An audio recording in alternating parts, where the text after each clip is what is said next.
Hello everyone, myself Dr. Kanchan Sharma. Winter season is here and in this season cough and cold is very common, especially in kids. So suddenly don't give them antibiotic or anti-cold syrup. They have chemicals. Give them Ayurvedic medicines which I am going to tell you in this video. You have to buy sitopaladi churna, laxmivilas and giloy satva. Take 50 grams of sitopaladi churna, add 10 tablets of laxmivilas, grind them and 10 grams of giloy satva. Mix it well, make a powder. Now, if you have a dry cough, yes, you have to take 1 teaspoon of this mixture in morning and in evening with malai, the cream of the milk.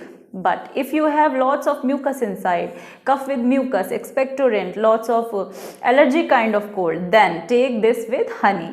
1 teaspoon in morning and evening. If you want to give your kids, then don't give 1 teaspoon, make it half. That's it. It is very effective and no side effects.